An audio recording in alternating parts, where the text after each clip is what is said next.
Now, I thought a lot about how I could introduce this. Now, you saw, I think everyone saw that you can, depending on where you live, because I tried to look into this and it's not available for me, but you can get a new Gmail email address without it being an alias. And I mean, for the sake of the podcast, I'm going to say what my Gmail email address is. Because I think it's a vital story that not enough people have heard. So I don't know when Gmail came out, 2097, maybe. Not really sure. But you know, of course, 1997. Of course, I had a Yahoo address, right? Forever. And then Gmail, until recently, maybe 10 years ago, had free unlimited storage. And then they were like, no, how about not that? Which is fine. But originally, when I signed up for my email address, I guess Coté at Gmail wasn't available. And so I was thinking, what is a good name that I like? And I was trying to think of, well, I could obscure my email address through this story. I was trying to think of what is the name of that family in the National Lampoon's Christmas Vacation? And I didn't quite remember it correctly as Griswold, and instead I remembered something else Wald. And so I've been living. That's the story? I thought it had no idea. This was actually some great trivia. I had no idea this was how it came to be. Let's say it's Shrubwald is what I was thinking, right? And so I have lived with that email address for, I can't do math in public because I've got a liberal arts truly degree. Horrible. I thought it had some significance, or it was like the Coté brand. So we can tell you exactly how long. It was 2000. It was April 1st, 2002. So what is that? 22 years ago. So you probably signed up that day or not short after. So you've had this email address for 22 years, Coté. That's right. And I have, I thankfully, it's a very easy to spell in English email address, right? And it's basic, not as the kids used to say several years ago, but like it's simple. It works. But every time I think of it, wait a like, minute. Let me pause here. Like, as someone that emails you, right? I think you're only thinking for yourself. It's like the email address you have, there's no obvious connection to you. It's like you're not sure. That's right. Right. And in fact, if you do, and I've made this mistake, if you do email the Coté@gmail.com, that is not you. That's not also not at all a little bit of a confusing point. So someone that emails you, it's like, yes, if I know that address, but there's no contextual clue that would make it obvious that this is your address. That's true. I'm just saying, and again, I'm going to obscure it.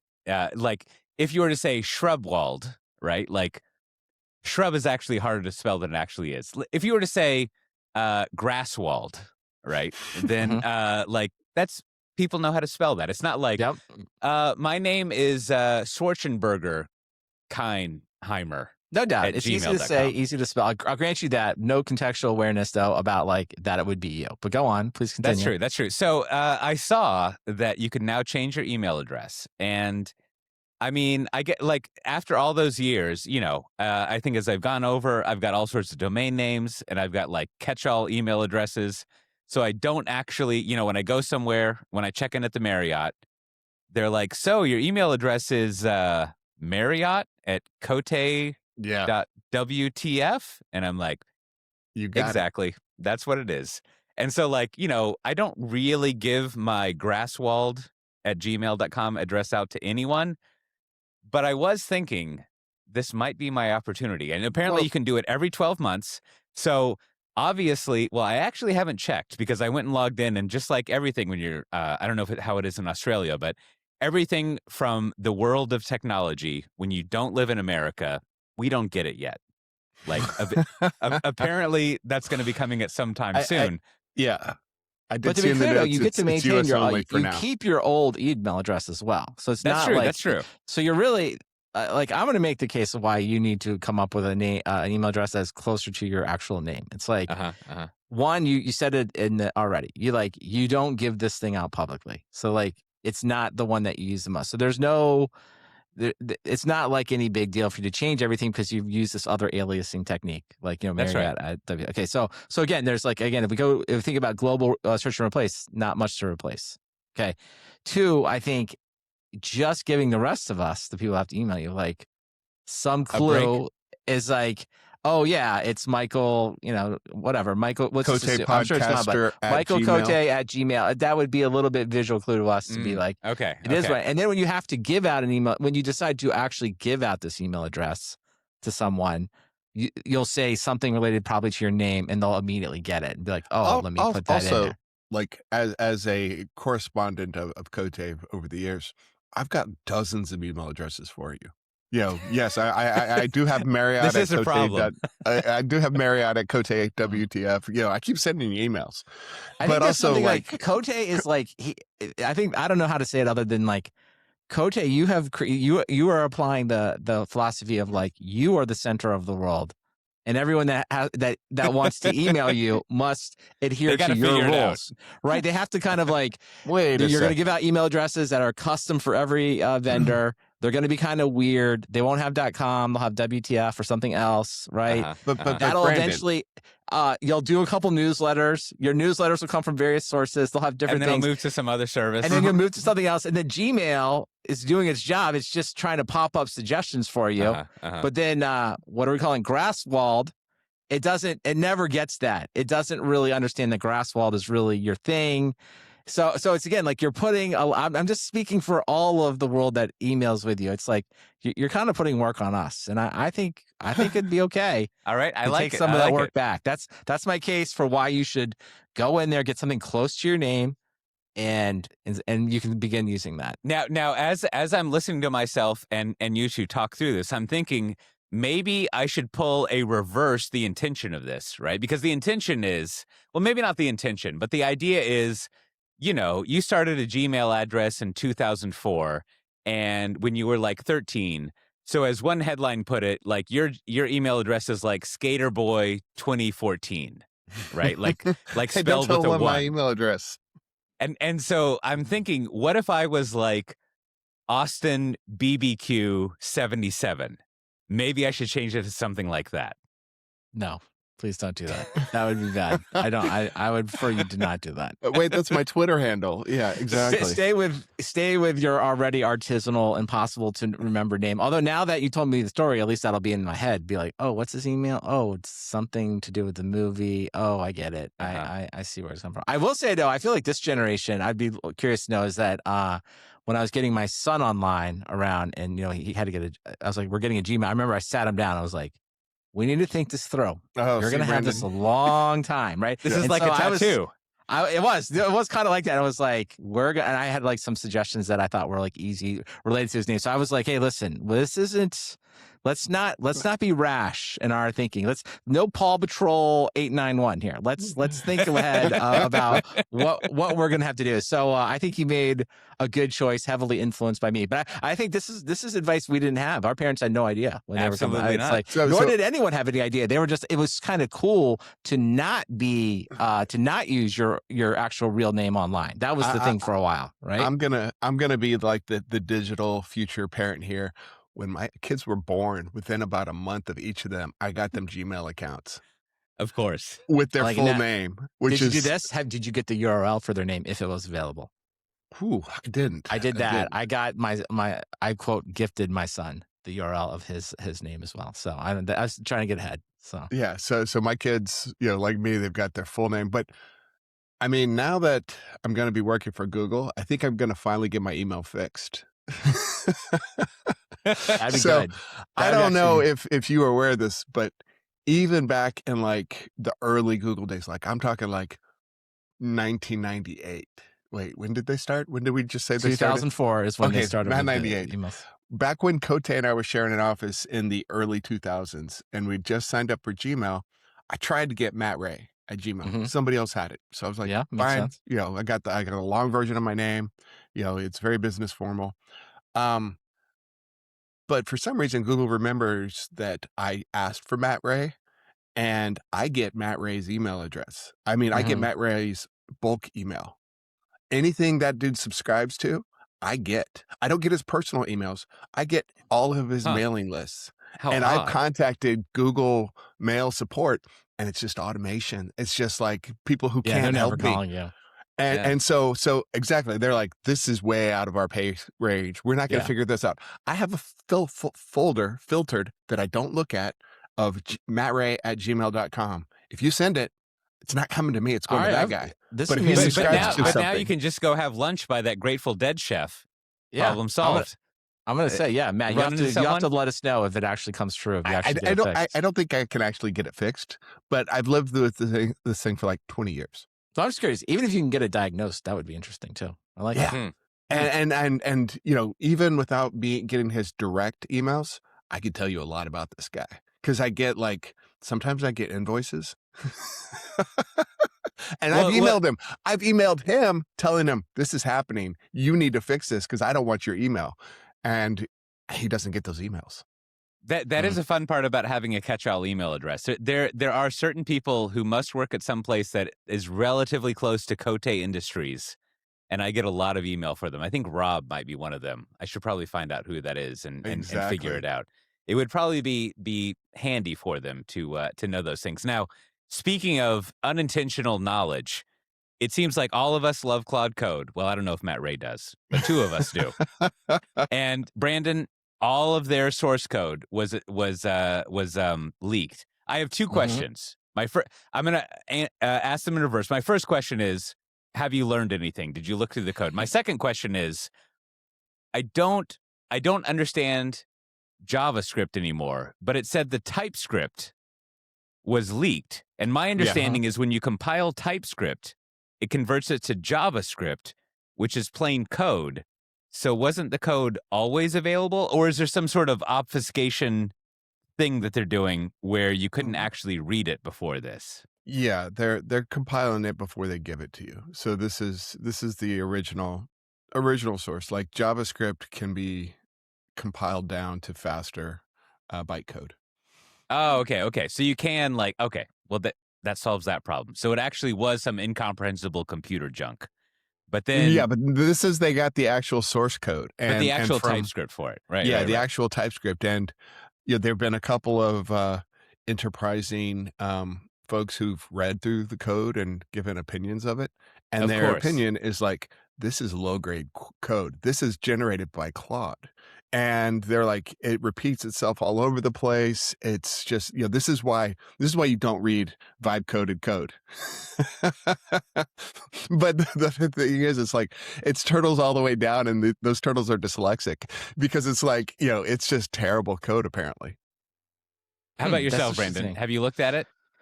I can say I've looked at it. I mean, I've read a bunch of articles on it. So one thing I think is interesting. So just from, I guess, I don't know, a meta point more than anything is that, so somebody found it, they immediately put it on GitHub, right? And they created a repo. All right. So then it gets out there, and then that was like whatever, copied like cloned like a million different times, right? Okay. Yeah.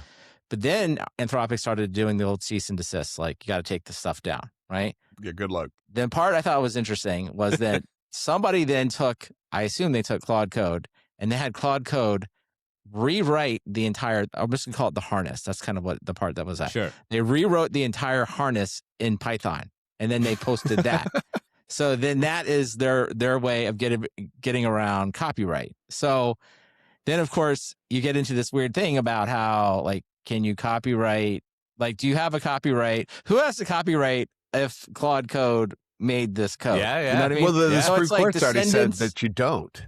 Right. So that's where I think the whole thing is getting getting kind of funny. It's like, well, in theory, that like there is no copyright to this thing, Yeah. right? So you can't therefore so Claude or Anthropic, at least as the time of this recording, does not have any type of legal right to actually take down the Python version, which I don't know. I just find that the scenario like kind of funny. Like just like literally Claude can't rely on Anthropic can't rely on the legal system to take down a, if you will, copied version of code that was made probably from Claude. Like if you followed that whole sentence, you could be like, this would be a very, like, can you imagine being in front of a judge, like explaining all of this, and them just being like, people, what are you doing? Can I pretend I'm the judge? And I have a thick Southern accent, and I'll be like, I'm just a country lawyer judge here, but I say no, sir, to you, Mr. Claude. I don't see where you're coming from, and there's nothing here. I feel like I feel like that was a little Kevin Spacey right there. You're Kevin Spacey will be playing that part. I wanted to be the hyper chicken from Futurama, but he's Absolutely. a lawyer, and I was the judge. So yeah, that's a hard crossover. But maybe after all these years, he's become a judge, right? Like probably pretty easy I've with been the assigned current to the bench. with the current intergalactic president. No problem. He could become a judge. Now, I want to separate this into two different issues. One is like the security aspect of it, which is a whole thing. But then two, the point that you are raising, and I want to do a classic software-defined talk consulting pitch here. Oh, good. I think so. You know, they call us in to Anthropic. We're talking with Dario and whoever else. They're like, how do we handle this? And we're like, listen, here's how you handle it. You got to just do a little bit of that kind of like, hey, what me? Like Alfred E. Newman thing and say like, you know what? I think you're right. There is no copyright control over this. And that is the power of AI. Now, I don't know where you go from that, but it's sort of like, yes, I see that this is bad for business. On the other hand, this is what how powerful we are. That like, if you just come in, you can totally clean room something with this. You can evolve and build it. And that is kind of, we're totally cool with that being the result of what we've built here. And I think that kind of reinforces, because they're always walking this line between like, we're going to end civilization with the power of what we have. And isn't it great that we have this powerful thing? And so maybe somewhere in the middle is like, yeah, my bad. So, sorry to me about that, but nuclear weapons let's just for proceed. everyone. But isn't that the most? I take a slightly different approach to it. It's just like, I'm just going to call it the most pragmatic approach. It's like, as kind of Matt was saying before, it's like, listen, the code is out there. It was already put up on GitHub once, and now it's been forked however many thousands of times. People are already doing this thing, porting it to Python. So it's like it's the whole genie back in the bottle kind of thing, right? It's like it doesn't matter. Like you can have as many lawyers do whatever you want. Like everybody that cares to investigate this source code at deep level will be able to do it. And for them, I think they just have to like push on, right? And the one thing I think Claude has done exceptionally well, or Anthropic in the last few weeks, is they're just pushing out features. So it's not so much like, fine, you saw today's version, but like tomorrow's version we're putting out 15 new things and we're just moving on. And it's like, and maybe OpenAI and other people that work in this industry get like a few clues, a few good ideas. But honestly, like all these ideas we're probably getting out there anyway. Like there's just no secrets. And, yeah. I think that's a layer above it. Is just like, well, do you want to build an AI platform in the public cloud and run it? Yeah, I mean, go for it, and right? like keep delivering features, no problem, right? Like, and I think you've got a good modification on it. Is it's not so much that now let's just open source the whole thing. It's like, oh yeah, here's the code, but we're going to keep doing features and evolving, and we keep doing things. So like, whatever. Right, we're going to build new models, and we're going to like figure out how to take care of it. So I don't. Right, and then the kind of thing they could move into is, and so did you want to migrate all your COBOL?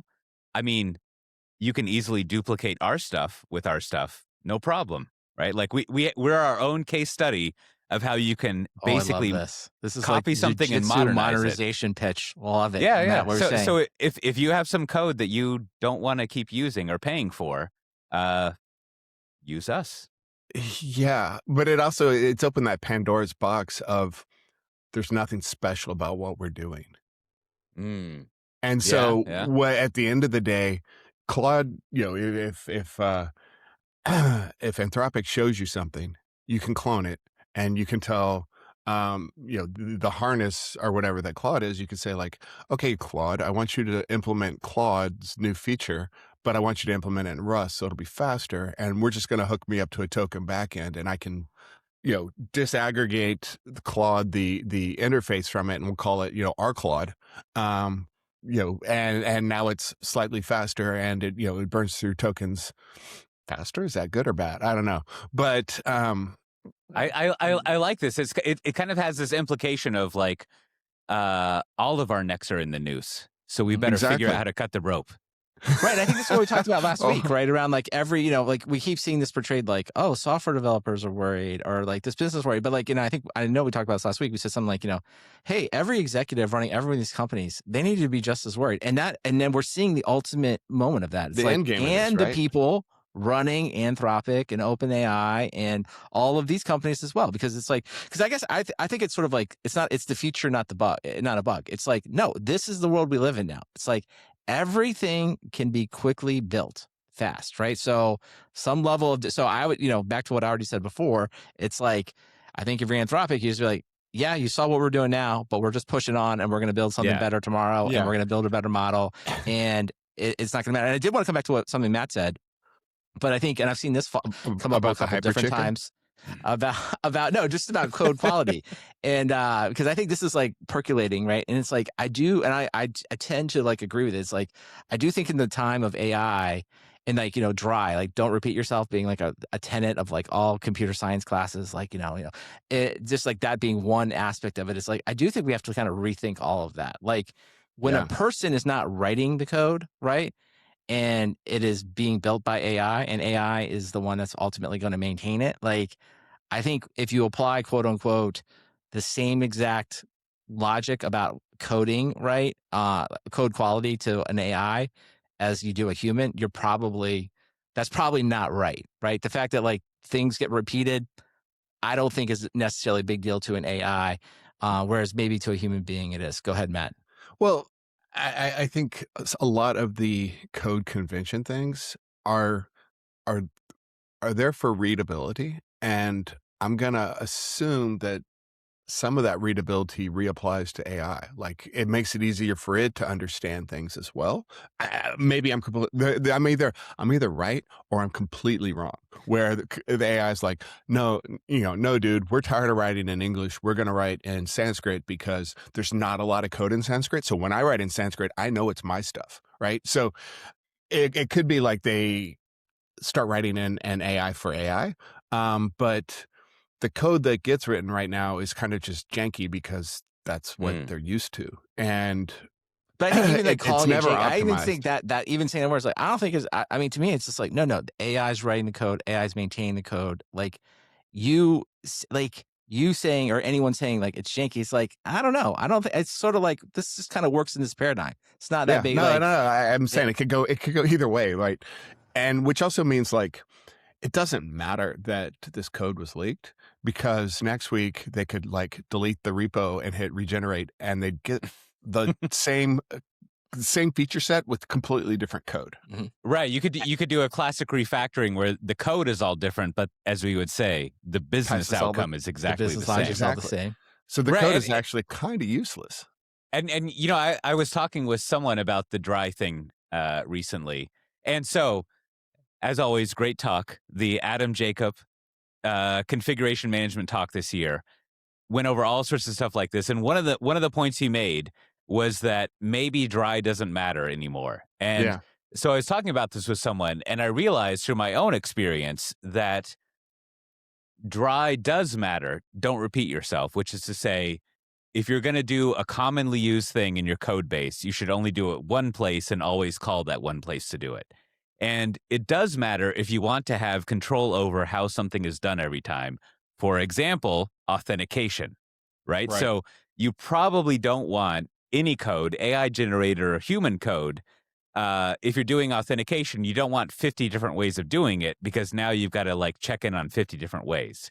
Like even if it's AI, especially if it's AI generated and used, you want one place that it goes through to do that. Well, and so in those instances, like you probably, and then you can expand out to like, well, I probably want pagination to work the same. And so you probably do want dry in whenever you have AI generated code because you'll want to like make sure you have the same way of doing something every time. And also like with this recent spate of supply chain attacks, you probably only want your CLI options to be handled one way rather than, oh, you know what? We might accidentally pull down 5 different libraries because that just exposes you to all sorts of other attacks at the same time. Right. So I think where I would kind of come down on is like, for sure. Like, I mean, I think some of that is like not even don't repeat yourself. That's just sort of like good. Let's just call it good architecture, right? You want some good core components, but like take something as simple as like string literals, right? Where it's like, okay, well, like, oh, we don't want to like have this. We don't want the same quoted text everywhere, right? And it's like, well, I don't know if you're AI, and it's just like, it's just as easy for AI to be like, yeah, I'll just change this literal from A to B, and it's like. It takes the AI 2 seconds, not even a second to do it. And it's like, versus like a human being wants maybe like all the literals in like a constants file and you deploy it. And it's just like stuff like that, where someone would go through and be like, oh, these literals need to be in this. And it's like, I don't know, for the AI, it's like, it probably can just handle it pretty quick. So I wouldn't like stress over like, that's a pretty small thing, right? So I guess it's just kind of if you just kind of go up, if you think about like moving up those standards a little bit, right? I just think it's like, I don't know, to the many people have made the same point. So I guess I'm making it's like, I just wouldn't go in blindly and reread the code and apply the same standards that I would think of as a human as an AI. Having said that, having 100 ways to authenticate, bad. Never do that. I mean, I think to take an extreme version of the dry doesn't matter, like after looking at some of the code that like Claude has generated for me, I don't think we need anything else except like shell scripts. It seems totally possible to exist in the world only writing shell scripts. They might be incomprehensible and totally error prone if someone wrote them, but I think it'll be fine for humanity if that's the only programming language we had.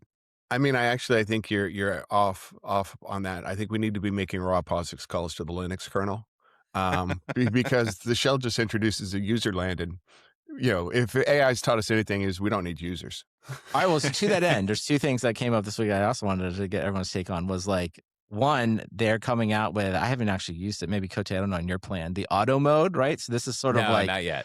If there's like dangerous mode, right? Where you let it do anything and you're just like, who knows what's going to happen. And then there's the regular mode where you just, and I assume everyone does the same thing. It's like, you just say yes to everything. They generate some weird Unix command that you don't really understand.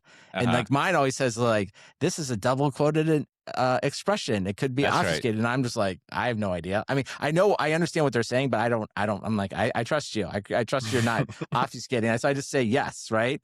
And I get to the point where I just want it to like, I haven't done the dangerous mode, but I often in the middle of stuff, I'm like, just go, like, don't ask anymore. Like, just finish your work. Right.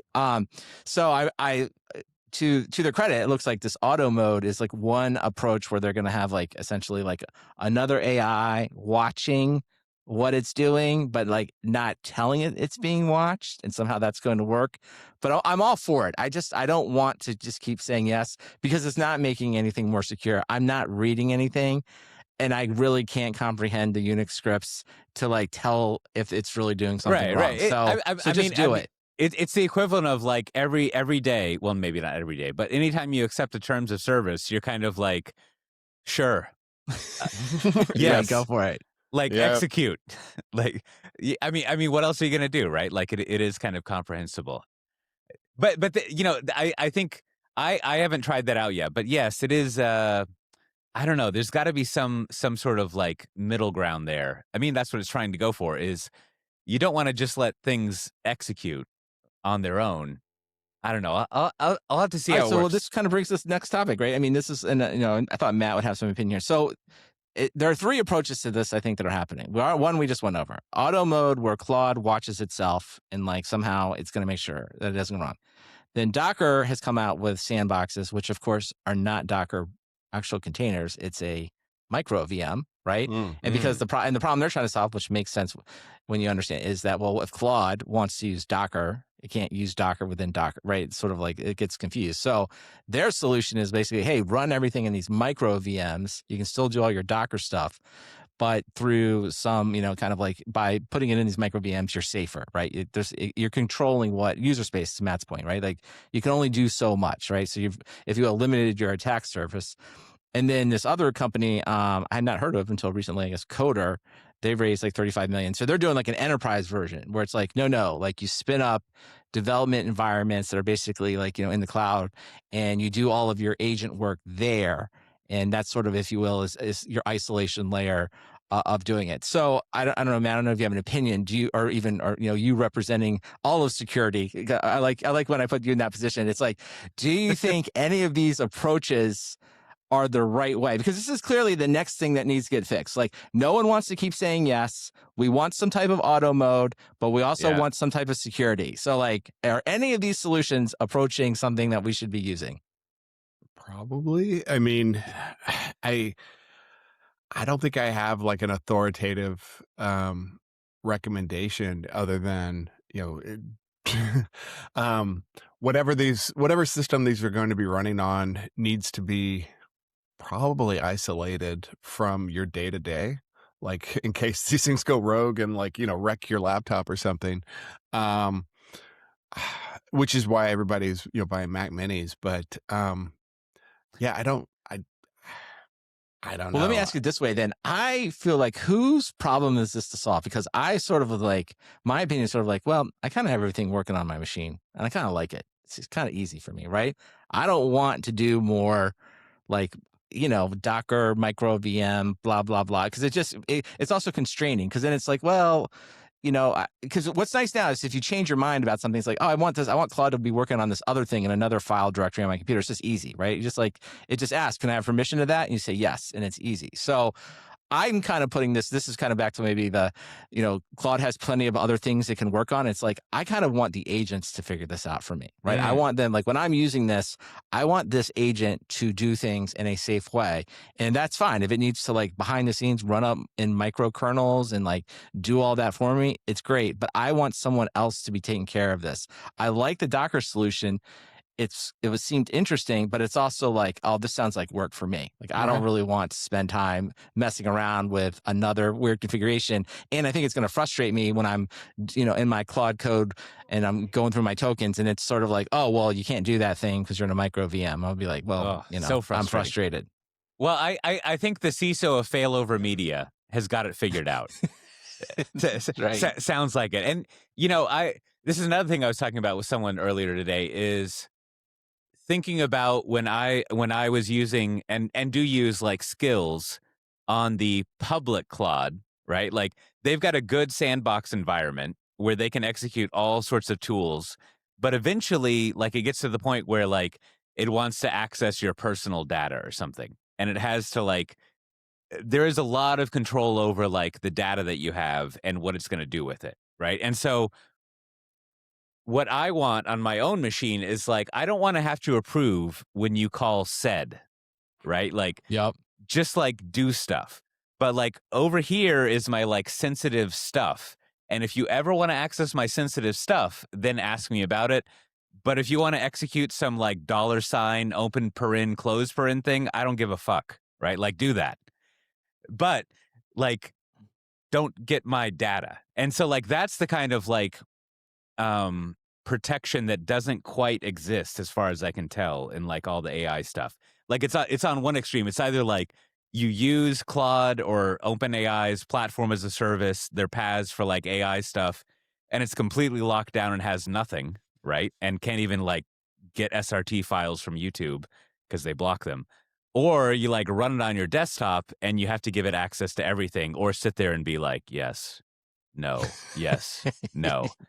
And so, like, there needs to be some kind of separation between those two things where you can let it just execute. And I wondered, is this a place where the operating systems get back involved? Where it's like, this is the other thing is this is the direction of the world is like, rather than operating systems just being like, hey, yeah, create VMs and create microkernels, whatever. It's sort of like just like, I don't know if you're Apple or Windows or whoever, it's like, okay, like let's like sit down and think like, okay, AI agents are a huge user of these computers going forward.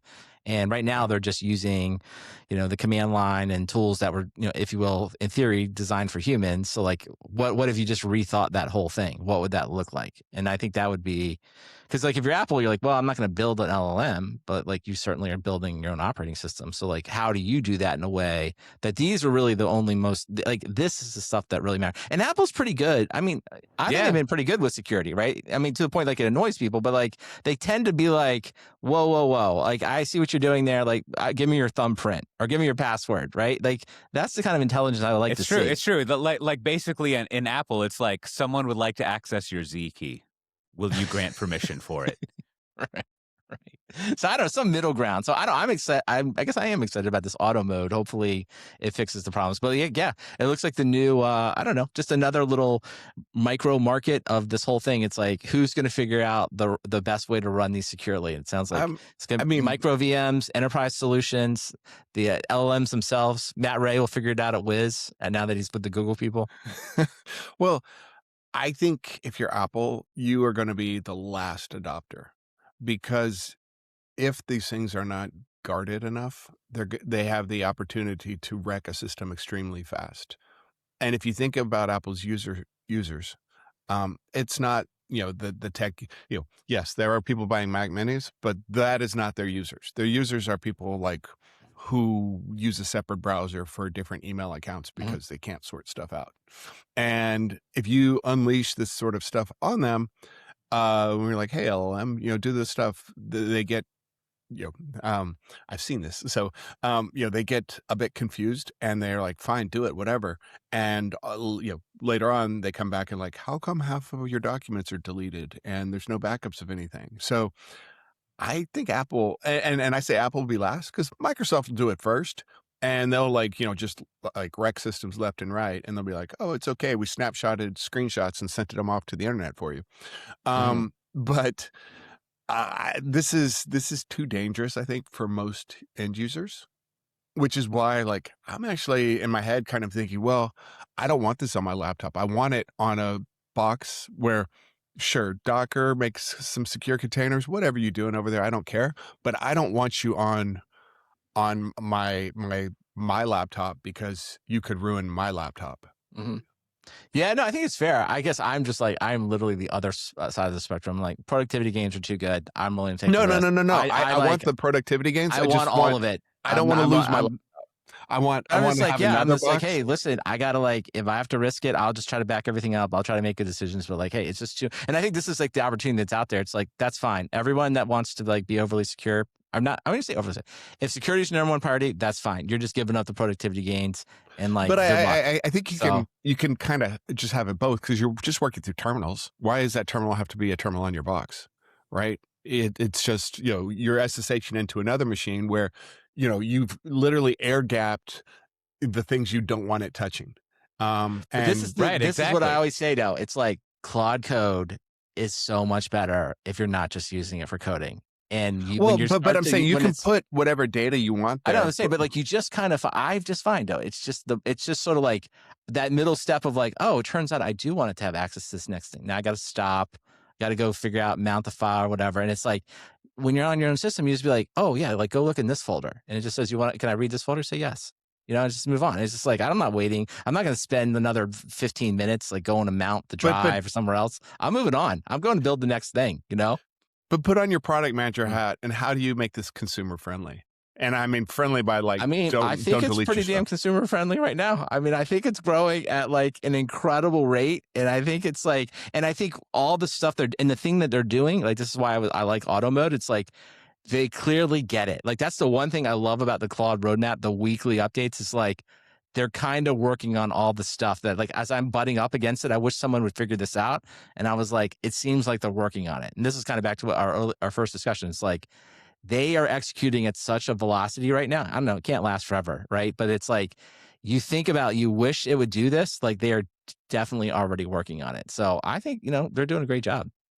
Well, except for the fact that they leaked all their source code and, a million other mistakes. I don't think the source code matters. But, it's like, what? Not my problem. I'm like, I'm still working. They didn't leak my source code yet. I mean, maybe a point of reference for what we're talking about here is if you've ever used some sort of like online banking thing where you can pull in your account information from elsewhere, or as we commonly talk about, if you've ever transferred money in the US. Like I went to transfer money somewhere recently, and you just like put in the routing number and your bank account number, and then you transfer a bunch of money, and you're like, well, I hope that works. Exactly. Oh gosh. And so there are some cultural security conventions when it comes to like banking stuff where you sort of like, you go to an online banking thing and it's like, you need to authenticate to this other bank so we can show you your balance in another bank account. and you just like type in some stuff and it's okay, I guess. And so similarly, or like if you are in Claude or some other stuff, you can access my Gmail and you go and authenticate to your Gmail, but then you have very tight control over like, you can go look and see what you've authenticated it to on both sides and revoke that authentication. But as you were saying, Brandon, it's not quite so easy like in Claude Code to like see what files does this have permission to? What folder does it have permission to? Like it's spread out on all these JSON things. So, I mean, even just having like a dashboard that you would load up on this laptop, who has access to what, would be a little bit better than like, oh, I got to load this file, but then my terminal settings don't work with using Ghosty. So now I need to go edit this thing. And what shell am I using? And you just kind of get lost in this trap of well, the like one thing checking your files. I was logging into Claude, the website the other day, and for whatever reason it popped up, and it basically said like, hey, we have personal information about you, and then it wrote. I don't know if you guys have seen this. It wrote a whole detailed thing. Here's everything we know about you, and it's actually it was probably a page and a half of text, and it like knew. I mean, a lot, right? And this is just stuff I've typed in. This isn't like me uploading like my whole drive. And it basically said like, if you want, delete it all, tell us to delete it, or go in there and correct it. And so to your point, Coté, I guess we just kind of need that same thing for like, maybe like later today or something, and be like, okay, hey, just a quick check-in, like, one-on-one with Claude. Hey, just to check in, here's everything I can see on your computer, just so you know, right? Here's everything I've been doing. Yeah. Are you okay with this? Or do you want me to stop looking at like super secret file XYZ? So I mean, it's interesting. Now, the thing that I do think that is like, I don't know, almost the impossible security task was this thing that came out from Axios NPM distribution compromise. I don't know if you guys saw this one this week, but this one just nets out. I don't think we guys get into the details too much on the weeds of it, unless Matt knows all the details. Yep. But it's just basically comes down to the one thing Claude will do. It'll tell you like, hey, it'll even just like sometimes you can tell it to do like brew install package XYZ, right? It'll be like, I need to install this to do XYZ. And this one, and of course, like you're just like, yeah, sure, go for it, right? Like, I mean, again, what are you going to do?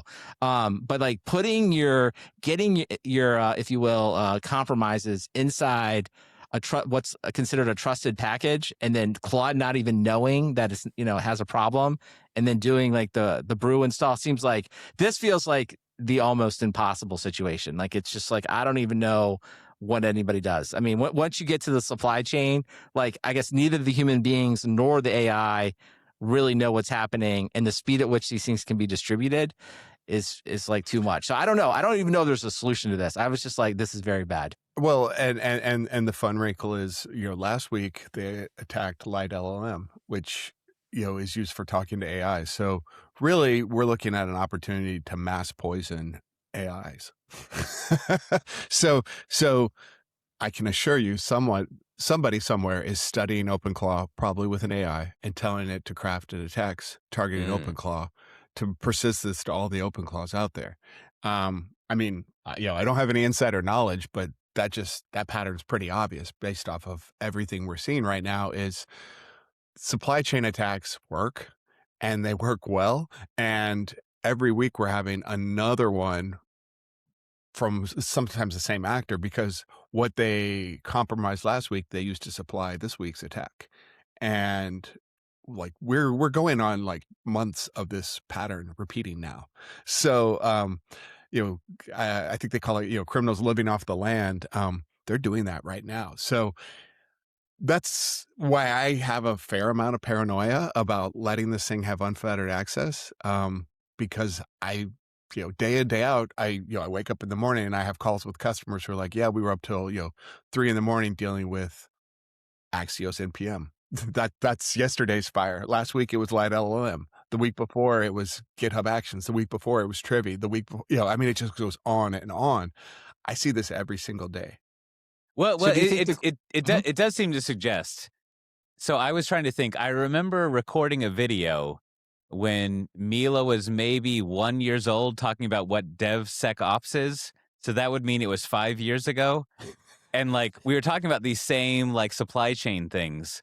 Like, is that just, unless you want to spend money on it, an impossible problem to solve? Part two of my question is, if you want to go install Claude Code, you go to a page and they basically tell you to curl some URL and To curl pass it bash to it. bash. Yeah. And like, I mean, I think I'm smart enough to be like, oh, that URL is trusted. It's fine. Right. But like, that also seems an incredibly irresponsible thing to tell anyone to do.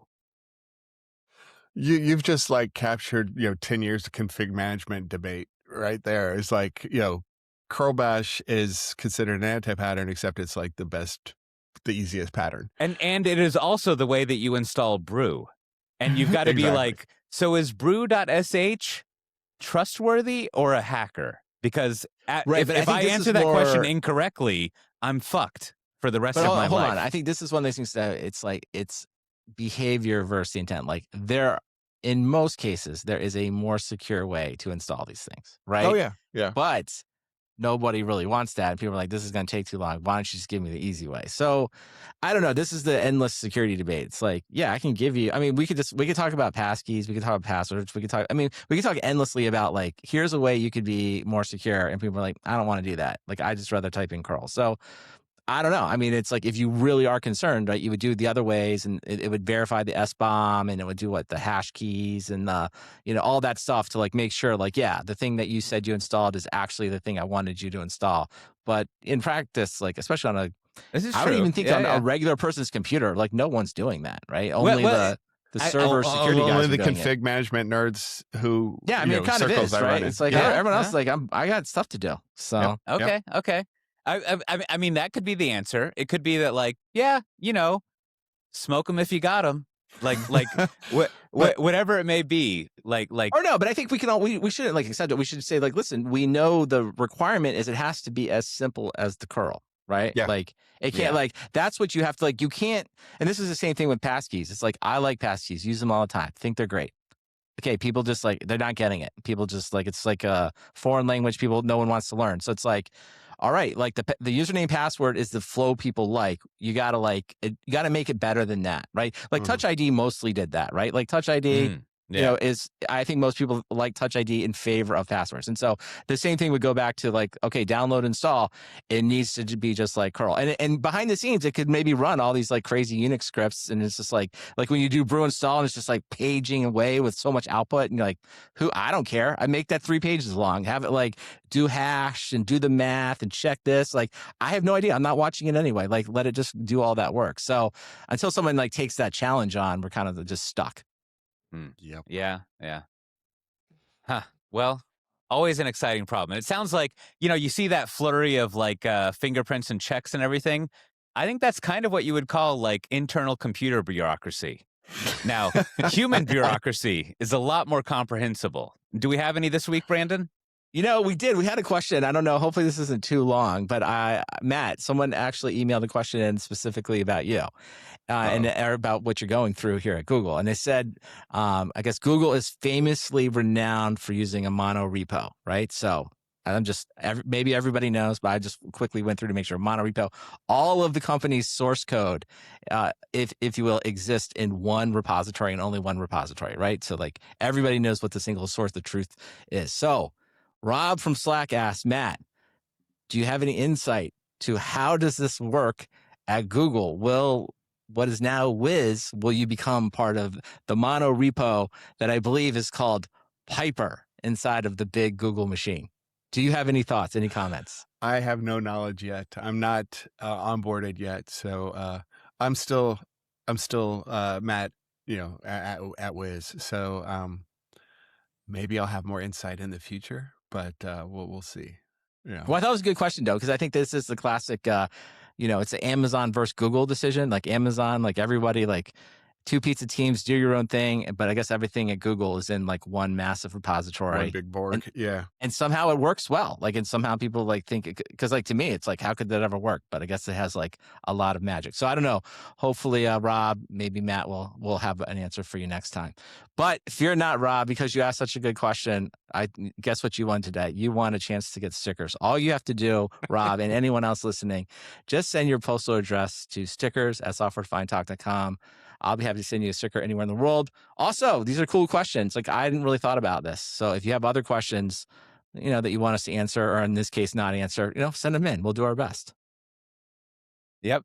It'll be fun to find out the architecture of the best advertising business humanity has ever seen as we get some internal insight into that. I bet I don't have access. I just don't think they'll give it to me. I bet. I think that would be that's the crux the of answer. it. It is the monorepo, right? Like everyone by definition in the company would need access. So Matt, go do some work. Go figure it out for us. Come back and maybe debunk it. Maybe this is just one of these things like, actually, that's not right. Now that we're behind the curtain, it actually works this way. I'm going to predict that there are many repos across the various business units. And we just don't know the scope of what mono is. Oh, I like it. Mono is defined by scope. Otherwise, it's multi-repo. Well, and it would make sense that the Gmail repo is separate from the YouTube repo. Well, I would just say in my basic research, which is, who knows, LMs is like, in theory, Google maybe has the biggest mono repo of them all. And it's considered, I still considered a see, huge advantage, and it encompasses most everything in the company. I want some, you know what? If anyone from past or present wants to clue me in on what's really going on, don't worry. You don't have to use your name. Just tell me what really happens inside the big Google machine, and I'll let everybody know. Yeah. We'll get some truth.repo going on. Figure out what's happening there. Well, speaking of exciting things, we've got a lot of conferences to go over. There's DevOps Days Atlanta, which is April 22nd to 21st to 22nd. Then there's DevOps Days Austin, which is May 5th to 6th. Always a great conference. And DevOps Days and AI Nashville, which is May 14th to 15th. And we've also got KCD Texas, May 15th. There's a lot going on in May. Also, We Are Developers Europe, where I'll be speaking. That's July 8th to 10th. And DevOps Days Dallas, which is in September, which I don't know about you two, but as I get older, September seems like a long time away, but I realize that'll be soon. Yep. And then it'll be here. And then there's also We Are Developers North America in San Jose, I don't know, some California sand place. September 23rd and 25th. I have a one of my coworkers is presenting there, and we also have a discount code, which is community_software defined. If you want to get a discount on that, and then also DevOps Days Vilnius, if I pronounce that correct, which is September 30th, and a whole bunch of VMware user groups in Minneapolis, Toronto, Dallas, and Orlando, which you should check out. And also, if you're interested in having your conference listed here that I rattle through and give ad hoc commentary about, we've got a page you can go look at. You can become a media sponsor or media partner, I should say, with us. And if you go to the show notes at softwaredefinedtalk/566 and put a comma in there before the number, you can see what the conference partner arrangement is, the media thing. And, it's great to give discounts out to our listeners here and list your conference. And so we should. check that out. We should mention KCD Texas, right? I think your co-host of one of your other podcasts, Whitney, I believe she's speaking there. And they gave us the code. I'll say here is media_thank_you gives you a free pass. So there you go. So that one's pretty good. Go. No money on that one. So if you want to go KCD Texas, we got you covered. Or they've got you covered, and we appreciate them providing that code. And I think Whitney will be there, right? So Whitney will be doing something. I believe so. Yeah. You can go talk to her. I saw her do a little video about her participation. So I'm sure she'll give a great talk. Go ask her stuff. She'll even have stickers for the other software-defined talk. I have a giant stack of them now since she was here last week. So you go, but you have to find Whitney. She see that's a little harder. You have to find her to get those. Yeah, she's got a little zipper bag full of stickers that are die cut. Find her at KCD Texas. Use the free pass. I'm sure she'll be there. Well, speaking of things that are interesting, Brandon, what do you have to recommend this episode? Well, all I can talk about is Claude Code. So forgive me for recommending maybe the most minor pointless feature, but it took me a while to figure it out. So do a lot of editing with Claude Code. Often you want to copy. If you copy and paste from the terminal, it makes all those lines that get split up hard return. So it messes up all your formatting. But sure enough, the Claude Code people, they have the /copy command, and then the /copy command has a bunch of options. So you can copy like the immediate response, or you can go back and be like, copy 2, go back 2 slots, or you can even do /copy and let you pick from which one you want. And again, it's like this. I mean, I hate to talk about copy paste, but I'm like, this is a very simple feature. I use it constantly. I don't know why it took me so long to figure out that, like, oh, there is a nice command in it. I don't have to have all those weird characters in there. So if you're using Claude Code and you're like living the insecure life like me, go ahead and introduce /copy to your workflow. You'll like it. I want to throw this out there as a thought exercise. I think, we're always talking about multi-organization, multi-time zone, multi-daylight saving time meeting scheduling as the ultimate computer challenge. There was one point where people were like, I have text in one program, and I would like to get that text to another program. And it was an impossible problem to solve. They were like... It's like somebody needs the Dijkstra's algorithm for calendaring. That's right. They were like, we will never solve this problem where we want to move text and images from one program to another. And then it was solved.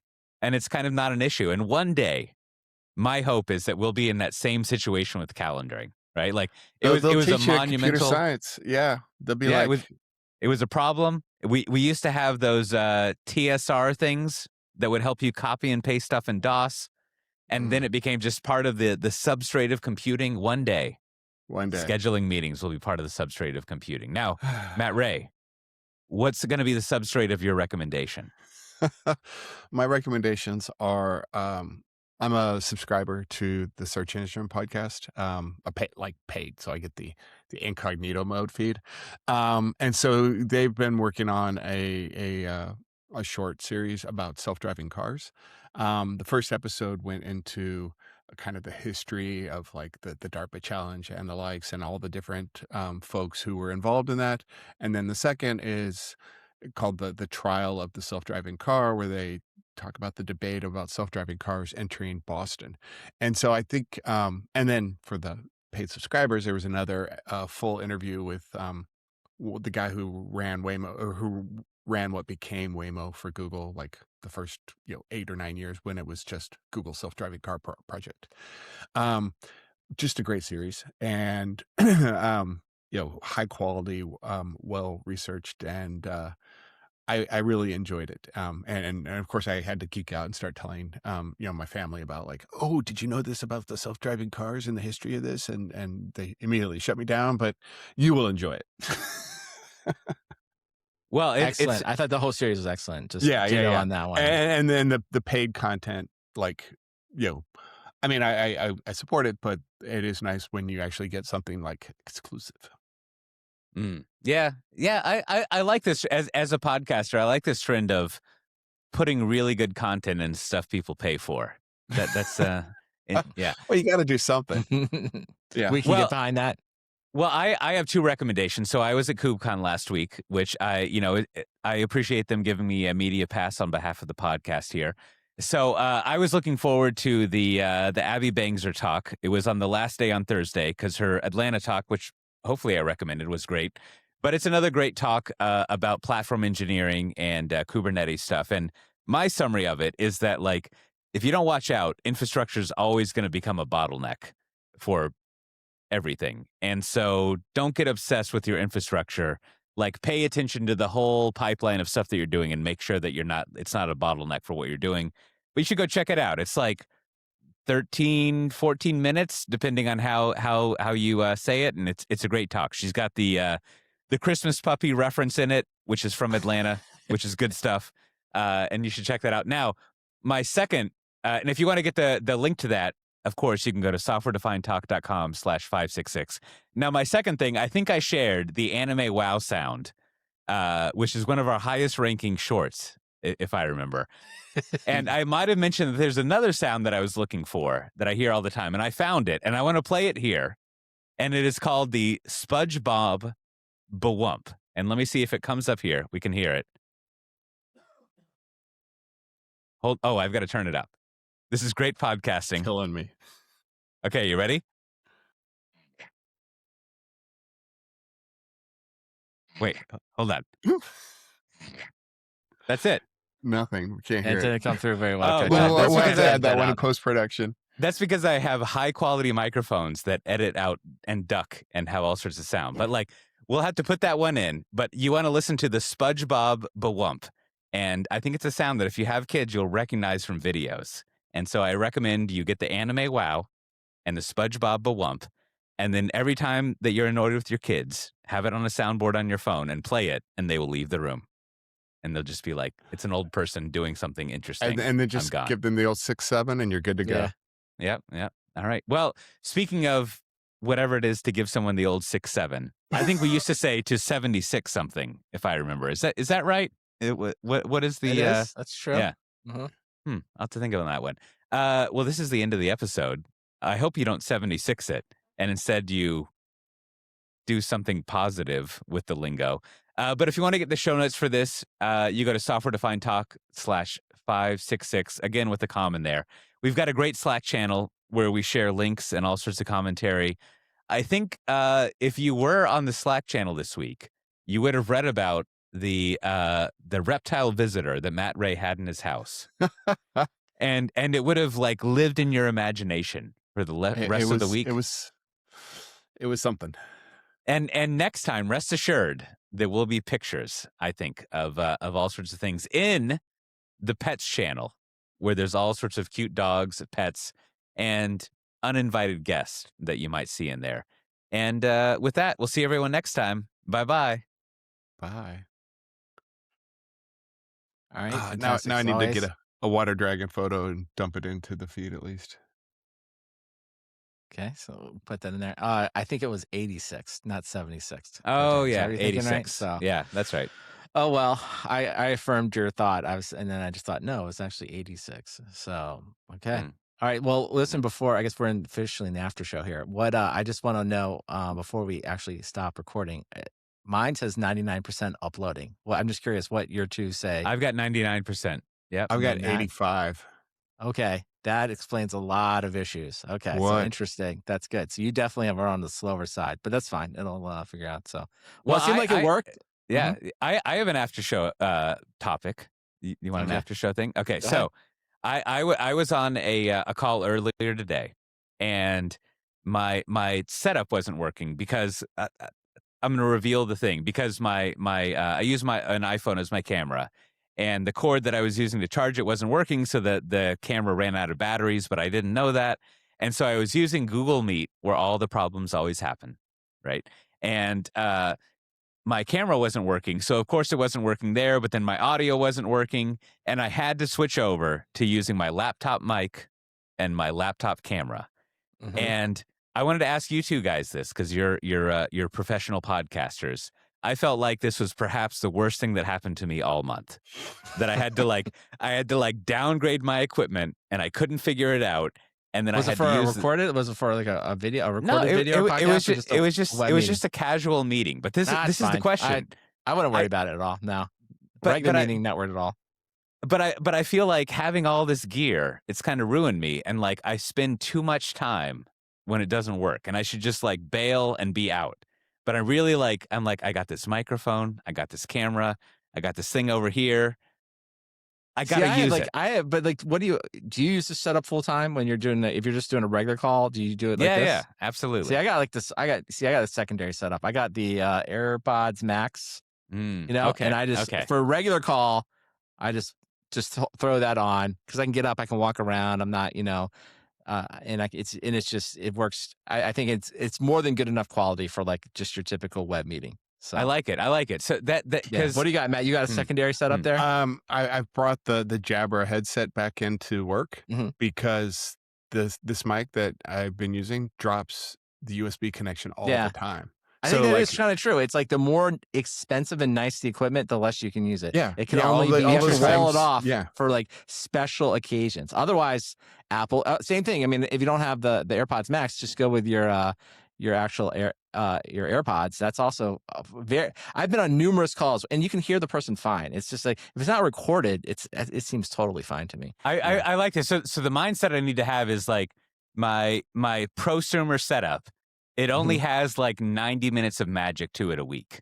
Yep. And so I need to like save the magic up Because beyond that 90 minutes, things are going to go haywire. Yeah, plus, because, I mean, like, as we did before the show, you came on early. It's like, you got to do a little pre-check, right? Like, I was messing with my nice camera. I was messing with the stuff. You were messing with your nice stuff. So, yeah, so it's unfortunate. Maybe one day when it's all built into an actual computer, we won't be stuck to only use the good stuff. Like, That's like, true. if you have to hook a USB to use something, it's like you're kind of, and it doesn't have a wire on it. It's going to be hard.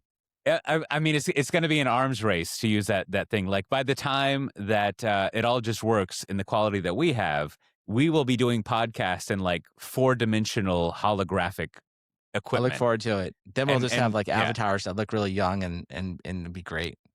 Yeah. With no legs. Okay. This was a great show. Thanks for everyone that watched this on video.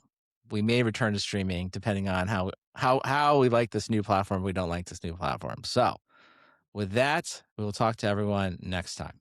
Bye. Bye.